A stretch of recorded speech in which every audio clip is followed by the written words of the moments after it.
चालू एक जन ने किया था। वो मुंबई में एक बहुत बढ़िया डिस्ट्रिक्ट है थाने, वहाँ से आते हैं।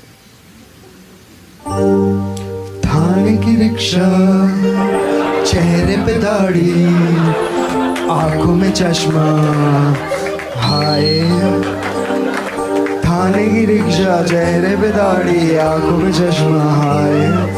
एक झलक दिखलाए कभी गुवाहाटी में छुप जाए। मेरी नजर से तुम देखो गद्दार नजर वो आए। थाने की रिक्शा। यही वो लाइनें हैं जिसे गाकर कुणाल कामरा के साथ इतना सब कुछ हुआ। किसी को गद्दार कहना कॉमेडी है तो कुणाल कामरा तुम ग्रेट हो। नमस्कार, मैं नित्यानंद शर्मा। भारत में स्टैंड अप कॉमेडी ने तेजी से अपनी जगह बनाई है। लोगों ने इसको बड़ा पसंद भी किया है। इससे एक से बढ़कर एक कॉमेडियन पॉपुलर हुए हैं जिन्होंने अपनी कॉमेडी के दम पर लोगों के दिलों में जगह बनाई है। कॉमेडी शो या और भी इसी तरह के जो शो चल रहे हैं जिनमें गाली गलौज करना, वहां बैठे लोगों की बेइज्जती करना, मजाक उड़ाना, भद्दी टिप्पणियां करना, बिलो द बाल्ट बात कहना और इनको सुनकर हंसना हंसाना अब आम बात हो गई है। सभी कॉमेडियन लगभग ऐसा ही करते हैं।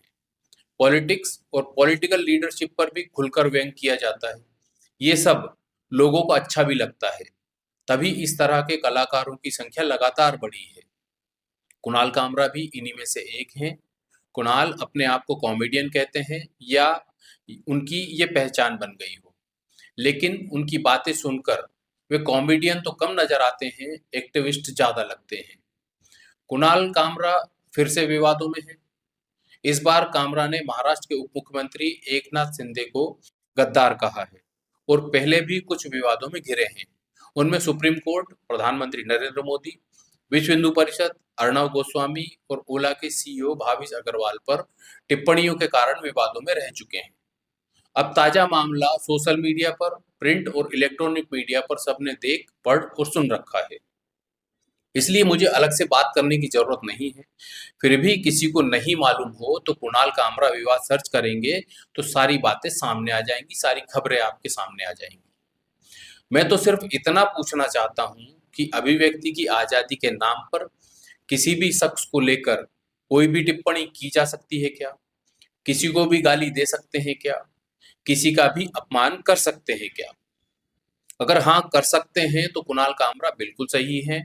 तो फिर एकनाथ शिंदे क्या, किसी को भी गद्दार या कुछ भी अपशब्द कहना गलत नहीं है।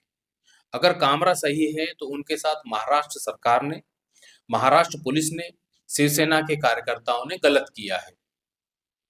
और इसके दूसरे पहलू के बारे में सोचें तो क्या परिस्थिति बनती है। कथित कॉमेडियन कुणाल कामरा ने अभिव्यक्ति की आजादी के नाम पर शिंदे को गद्दार कहा।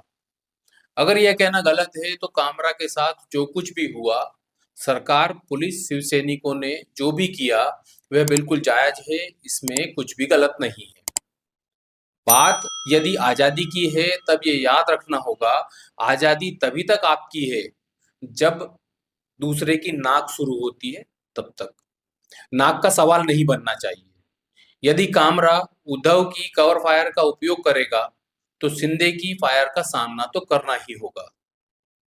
अगर राजनीति में पार्टी छोड़ना, नई पार्टी बनाना गद्दार की श्रेणी में आता है तो फिर कई राजनेता ये काम कर चुके हैं, क्या वो सब भी गद्दार हैं?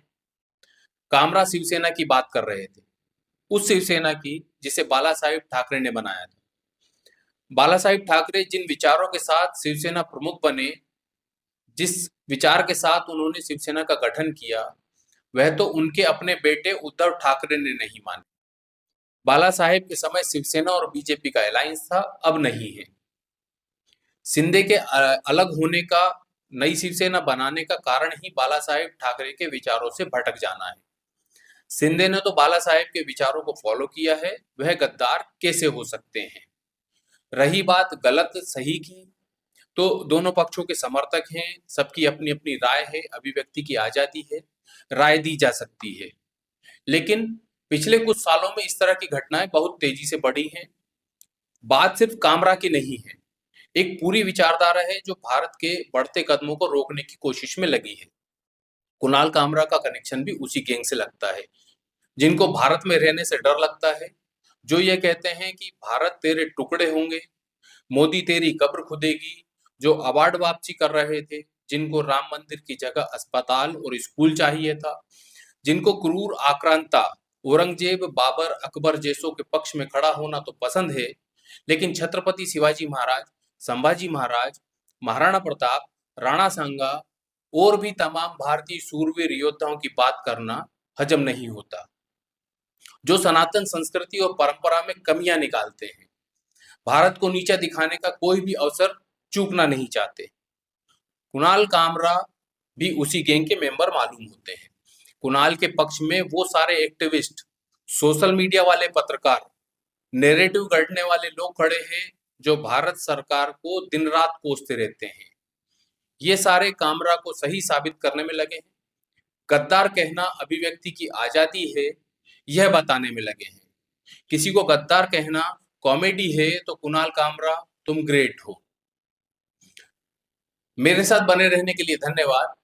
मेरा आपसे एक निवेदन, इस वीडियो को लाइक और शेयर जरूर करें, साथ ही हमारे चैनल को सब्सक्राइब करना ना भूलें। नमस्कार।